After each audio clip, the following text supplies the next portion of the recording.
سب سے پہلے آپ کو بتائیں پاکستان اور سعودی عرب یکجان دو قالب۔ وزیر اعظم شہباز شریف اور سعودی ولی عہد محمد بن سلمان کے درمیان ٹیلی فونک رابطہ ہوا۔ برادرانہ تعلقات کو مزید مضبوط بنانے کا اعادہ، علاقائی صورتحال اور موجودہ پیش رفت پر تبادلہ خیال۔ جی ہاں، وزیر اعظم کا امت مسلمہ میں اتحاد پر زور، کہا کہ سفارتکاری کے ذریعے امن اور استحکام برقرار رکھنا ناگزیر ہے۔ سعودی ولی عہد نے وزیر اعظم سے اظہار تشکر کیا۔ نئے سال پاکستان کے دورے کی بھی خواہش کا اظہار کر دیا۔ سعودی ولی عہد نے پاکستان کے ساتھ تعاون کو مزید فروغ دینے کا عزم کیا۔ اسی بارے میں مزید بات کریں گے، عثمان خان نے ہمیں جوائن کیا ہے۔ عثمان، اس حوالے سے اپڈیٹ کیجیے۔ جی بالکل، وزیر اعظم شہباز شریف کی جانب سے یہ ٹیلی فونک کال کی گئی ہے سعودی ولی عہد محمد بن سلمان کو، اور خادم حرمین شریفین شاہ سلمان اور ولی عہد کے لیے نیک تمناؤں کا اظہار کیا ہے۔ شہباز شریف نے محمد بن سلمان کی محبت، خلوص اور گرمجوشی پر شکریہ ادا کیا، اور دونوں رہنماؤں نے جو پاکستان اور سعودی عرب کے دو طرفہ درینہ اور برادرانہ تعلقات ہیں اس کو مزید مضبوط بنانے کے عزم کا اعادہ کیا ہے، اور علاقائی صورتحال اور موجودہ پیش رفت پر بھی تبادلہ خیال کیا ہے۔ جو اعلامیہ جاری کیا گیا اس میں بتایا گیا کہ وزیر اعظم نے امت مسلمہ کے درمیان اتحاد اور ہم آہنگی برقرار رکھنے کی ضرورت پر زور دیا ہے، اور مملکت سعودی عرب کے ساتھ پاکستان کی مکمل یکجہتی کا اظہار کیا ہے۔ وزیر اعظم کا کہنا تھا کہ بات چیت اور سفارتکاری کے ذریعے علاقائی امن و استحکام کو عثمان، آپ ہمیں اپڈیٹ کر رہے تھے، آپ کا بے حد شکریہ۔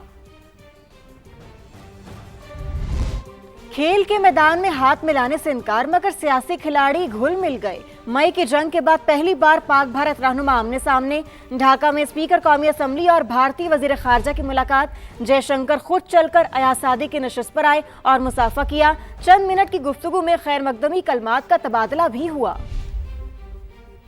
تعریف وہ جو دشمن کرے۔ آپریشن سندور میں اپنے ماتھے پر کلنک لگوانے کے بعد بھارت کی عقل ٹھکانے آ گئی۔ مارکہ حق میں عبرتناک شکست کے بعد پاک بھارت رہنماؤں کا پہلی بار آمنا سامنا۔ بھارتی وزیر خارجہ جے شنکر خود چل کر اسپیکر قومی اسمبلی ایاز صادق سے ملنے آئے، مصافحہ کیا، اپنا تعارف کرایا کہ میں جے شنکر ہوں اور میں نے آپ کو پہچان لیا۔ ایاز صادق نے بھی مسکرا کر جواب دیا، بولے میں آپ کو جانتا ہوں۔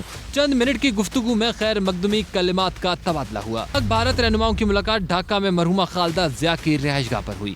بنیان مرصوص میں شکست کا مزہ چکھنے کے بعد یہ وہی مودی سرکار ہے جس نے کھیل کے میدان میں اپنے کھلاڑیوں کو ہاتھ ملانے سے منع کیا، لیکن کھیل کے میدان سے لے کر جنگ اور سفارتی محاذ پر بھی بری طرح سے ناکامی کے بعد جے شنکر کا ہاتھ بڑھانا خود ماں بھارت کے لیے حیران کن ہے۔ بھارت کی سرپرستی میں پراکسیز بلوچستان میں بدامنی پھیلا رہی ہیں، خود مختاری کی خلاف ورزی کا بھرپور اور فیصلہ کن جواب دیں گے۔ فیلڈ مارشل سید عاصم منیر کی ملک دشمنوں کو للکار۔ جی ایچ کیو میں 18ویں قومی ورکشاپ کے شرکاء سے خطاب، بلوچستان ترقی کا محور قرار دیا۔ چیف آف ڈیفنس فورسز نے کہا سیاسی مفادات پر مبنی ایجنڈے مسترد کرنا ہوں گے۔ سیکیورٹی فورسز انتشار پھیلانے والوں کو آہنی ہاتھوں سے کچل دیں گے۔ رپورٹ کریں گی سمیرہ خان۔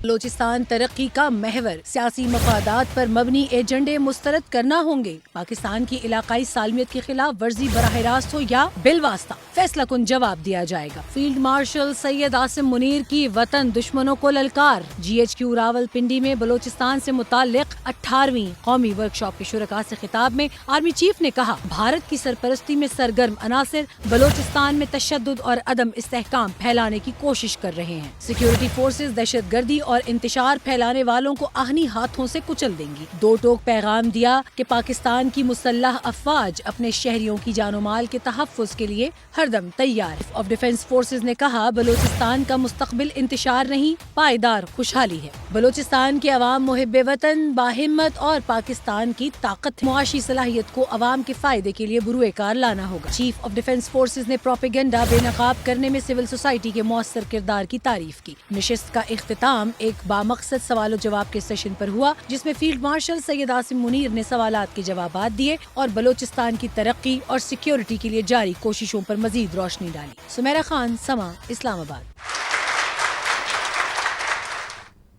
خوش آمدید 2026، دنیا بھر میں سال نو کا شاندار استقبال۔ سب سے پہلے نیوزی لینڈ نے نئے سال کو خوش آمدید کہا۔ اسکائی ٹاور آتش بازی سے جگمگا اٹھا۔ آسٹریلیا کا سڈنی ہاربر بھی روشنیوں میں نہا گیا۔ جنوبی کوریا نے بھی نئے سال کو کھلی باہوں کے ساتھ خوش آمدید کہا۔ لندن اور دبئی میں تیاریاں جاری۔ آخری جشن نیو یارک کے ٹائم اسکوائر پر ہوگا۔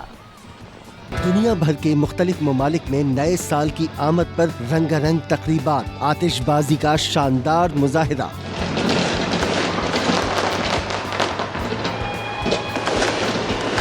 न्यूजीलैंड में साल 2026 को भरपूर तरीके से खुशामदीद कहा गया। ऑकलैंड के स्काई टावर पर रंगो नूर की बरसात हुई। सिडनी हार्बर पर भी नए साल का जश्न मनाया गया। आसमान रंग बिरंगी रोशनियों से जगमगा उठा। जनूबी कोरिया में भी साल 2026 का खूबसूरत अंदाज से इस्तकबाल किया गया। दुबई, लंदन और न्यूयॉर्क समेत दुनिया के मुख्तलिफ ममालिक में नए साल को खुशामदीद कहने के लिए तैयारियां मुकम्मल हैं। चीन में नए साल का आगाज हो गया। बीजिंग में आतिशबाजी, फनकारों ने ड्रम बजाकर खुशी का इजहार किया। नाजरीन, 2025 चंद घड़ियों का मेहमान, कुछ खट्टी कुछ मीठी यादें दामन में समेटे ये साल रुखसती के लिए तैयार है। शहर शहर नए साल को खुश आमदीद कहने की तैयारी की जा रही है। मुख्तलिफ शहरों में शानदार आतिशबाजी और हल्ला गुल्ला होगा। हमारे नुमाइंदे मुख्तलिफ शहरों में मौजूद हैं, उनसे बात करते हैं। कराची से हमें ज्वाइन के इकरा अवान ने, लाहौर से मायरा हाशमी हमारे साथ हैं, इस्लामाबाद पाक व्यू से अलीना शाहिद हैं और फैसलाबाद से नईम कैसर हमारे साथ मौजूद होंगे। तो सबसे पहले हम रुख करते हैं मायरा का। मायरा, मंजर कशी कीजिएगा, क्या मनाजिर देख रही हैं आप यहाँ पर? जी बिल्कुल, इस वक्त मैं लाहौर के दिल लिबर्टी चौक में मौजूद हूँ। यहाँ 2026 का शानदार इस्तकबाल करने की तैयारियाँ आखिरी मराहिल में पहुँच चुकी है। शुरू हो चुका है, 2 घंटे से भी कम वक्त जो है वो बाकी रह गया है। यहाँ आवाम का जम्मे गफीर पहुँच चुका है। कौमी तरानों से शहरियों का लहू गरमाया जा रहा है। नई उम्मीदें, नई उमंगें हैं, नया साल है तो सब यही उम्मीद कर रहे हैं कि ये नया साल नई खुशियाँ लेकर आए। यहाँ लिबर्टी चौक में बच्चे हो, बड़े हो, फैमिलीज हो, सब ही पहुंच चुके हैं ताकि 2026 का जो है वो इस्तकबाल किया जा सके। 2025 चूँकि पाकिस्तान के लिए बहुत ही खुशहाल साल रहा। अगर हम लोग मार्का हक की बात करें, अगर हम लोग खेलों के मैदान की बात करें तो हर मैदान में ही पाकिस्तान कामयाबियाँ जो है वो सिमटता रहा। अब यही उम्मीदें जो है वो 2026 से भी की जा रही है। तो बहुत ही हसीन मनाजिर देखने को मिल रहे हैं यहाँ पर लिबर्टी चौक। मौजूद रहिएगा। इस्लामाबाद पार्क व्यू से अलीना शाहिद ने हमें ज्वाइन किया है। अलीना, बताइए इस्लामाबाद में किस तरह की तैयारियां की जा रही हैं, किस तरह से वेलकम करेंगे वहां के लोग? बिल्कुल, इस्लामाबाद में तो न्यू ईयर को बड़े जबरदस्त तरीके से जा रहा है। मैं इस वक्त पार्क सिटी इस्लामाबाद में मौजूद हूँ और आप देख सकते होंगे कि बारिश हो रही है लेकिन शहरियों को कोई फर्क नहीं पड़ता। पार्क ने हमेशा की तरह अपनी बेहतरीन grand celebration, new year celebration की रिवायत को बरकरार रखा है। शाम से यहाँ पर इवेंट स्टार्ट है, पहले डीजे, फिर उसके बाद कवाली और अब साहिर अली बगा की सब परफॉर्मेंस चल रही है। शहरी झूम रहे हैं, एंजॉय कर रहे हैं, सेल्फियाँ बना रहे हैं, भंगड़े डाल रहे हैं। बहुत ही ज़बरदस्त माहौल है। इस्लामाबादियों का कहना है कि पार्क व्यू हमेशा ही बेहतरीन इवेंट जो है वो उनके लिए उसका इनेकाद करता है और उन्हें मज़ा भी बहुत आता है। साथ ही सिक्योरिटी के भी बहुत ज़बरदस्त इंतजाम हैं यहाँ पर ताकि फैमिलीज़ को कोई परेशानी भी ना हो, वो अच्छे तरीके से अपना न्यू ईयर जो है वो न्यू ईयर नाइट को एंजॉय करें और नए साल का आगाज़ बड़ी खुशी के साथ, बड़े पुरजोश तरीके के साथ करें, किसी किस्म की कोई परेशानी ना हो। तो यहाँ पर तो बहुत ज़बरदस्त माहौल है। ठंड बहुत ज़्यादा है लेकिन किसी को ठंड से कोई फर्क नहीं पड़ा। सब हमारे साथ मिलकर नए ईयर के इस्तकबाल के लिए बिल्कुल तैयार हैं जी। ठीक है अलीना, साथ ही रहेगा। सियालकोट का रुख करते हैं। वहाँ पर सियालकोटी कुड़ियों का नए साल पर नया अंदाज और नई ख्वाहिशात हैं। दिल की बातें जुबान पर ले आएंगे। मजीद उन्होंने क्या कहा है अपने नाजरीन को सुनवाते हैं। मेरी ओनली न्यू रेजोल्यूशन यही है कि मैंने पतला होना है और जंक फूड बिल्कुल कट कर देना है। 2026 में मेरे ख्वाबों का शहजादा मिल जाए, तो ऊंचा और लंबा हो, प्यारा हो, मुझे इज्जत देने वाला हो, मेरे नखरे उठाने वाला हो। मेरी गलती में मुझे ये कि तुम्हारी गलती नहीं, मेरी गलती है। मैं मॉडल बनना चाहती हूँ। मैं चाहती हूँ कि 2026 में या आगे जब भी मुझे मौका मिले तो मैं शोबिस में जाऊँ और अपने आप को मनवाऊँ कि मैं एक जानी मानी मॉडल बन सकती। मैंने बस रात को 12 बजे स्टेटस लगा के हैप्पी न्यू ईयर का सो जाना है। जो कमेंट करेगा वही बस मेरे 2026 में भी दोस्त हो। तो शफक, सियालकोटी कुड़ियों ने तो जिस तरह से बताया कि उनके मोटिव्स क्या हैं और किस तरह से नए साल को वेलकम करेंगे और क्या तैयारियां कर रही हैं, क्या रेजोल्यूशंस उनकी होंगी, वो तो उन्होंने बता दिया। हम इकरा अवान की तरफ चलते हैं। इकरा अवान से जानते हैं, कराची में मौजूद है और पोर्ट ग्रैंड पे बड़ा अच्छा फंक्शन अरेंज किया जाता है। इकरा, बताइए कहाँ पर मौजूद है, क्या तैयारियां की जा रही हैं? न्यू ईयर नाइट पर हवाई फायरिंग करने वाले हो जाए खबरदार, इक़दाम कत्ल का मुकदमा दर्ज होगा। कराची में दफा 144 नाफिज कर दी गई। मोटरसाइकिल की डबल सवारी पर भी पाबंदी आयद। ड्रोन कैमरे से निगरानी होगी। कराची पुलिस चीफ ने खबरदार किया है कि सेफ सिटी कैमरों की मदद से फायरिंग करने वालों को पकड़ेंगे। न्यू ईयर नाइट पर सीवीयू खुला रहेगा। फैमिलीज के साथ जश्न मनाएं, मगर ट्रैफिक की रवानी मुतासिर करने का सबब न बने।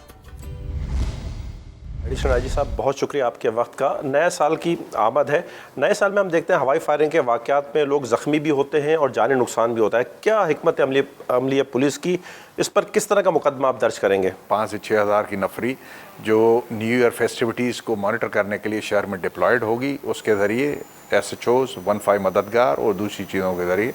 लेकिन जो पूरा निज़ाम, मरबूत निज़ाम एक बनता जा रहा है सेफ सिटी का, और इसके कैमरा, CCTVs और प्राइवेट कैमरास तकरीबन 40,000 से ज़्यादा जो शहर में हम थैंकफुल हैं शहरियों ने, कारोबारी हजरात ने जो लगाए हुए हैं, उसके ज़रिए हम आपको ट्रैक कर लेंगे और आप पे बड़ा सख्त पर्चा, जो कि आम हवाई फायरिंग का पर्चा नहीं होगा, बल्कि ये पर्चा आपके इक़दाम कत्ल का होगा। लाइन ऑफ कंट्रोल के अगले महाजों पर तैनात पाक फौज के जवानों की जानिब से नए साल के आगाज पर कौम के नाम जुर्रतमंदाना पैगाम। दिफाए वतन के गैर मुतज़लज़ल अज़्म, कुर्बानी और वतन से बेलौस मोहब्बत का इजहार किया। पाक वतन के मुहाफिज कहते हैं शदीद सर्दी, बर्फानी मौसम और दुश्वार गुजार जोग्राफिया भी उनके हौसले पस्त नहीं कर सकता। फौजी जवान अपने घरों और अहले खाना से दूर बर्फ में मोर्चों पर खड़े होकर वतनी अजीज की हिफाजत को अपना अव्वलीन फर्ज समझते हैं। मोर्चों पर खड़े हैं क्योंकि पाकिस्तान के मुहाफिज और मुजाहिद हैं। सरहद पे हमारी मौजूदगी कौम के इत्मीनान की जमानत है। हम अपने घर वालों से दूर जरूर हैं, लेकिन वतन के दिफा से बढ़कर हमारे लिए कुछ नहीं। मुश्किल जोग्राफिया हो, बर्फानी रास्ते हो या शदीद सर्दी, हमने हर हालत में अपनी जिम्मेदारी निभाना सीखा। हम सर्द रातों में जागते हैं, आंखें सरहद पर होती हैं कि कोई खतरा इस पार से कदम न रख सके। हम मौसम या हालात से नहीं घबराते हैं। हमें जो काम सौंपा गया वो हर कीमत पर करते हैं। हमने मार्का हक में दुश्मन के दांत खट्टे किए। हमारा हौसला आज भी बुलंद और चट्टान की इमारत है। नए साल का आगाज हम मोर्चों से करते हैं, इस अज़म के साथ के वतन पर आंच न आने देंगे। हम पाक फौज के जवान हैं और ये बात साफ कहते हैं, वतन की हिफाजत हमारा फर्ज है और जान दे कर निभाते हैं। नारे तकबीर, पाकिस्तान जिंदाबाद, पाक फौज जिंदाबाद।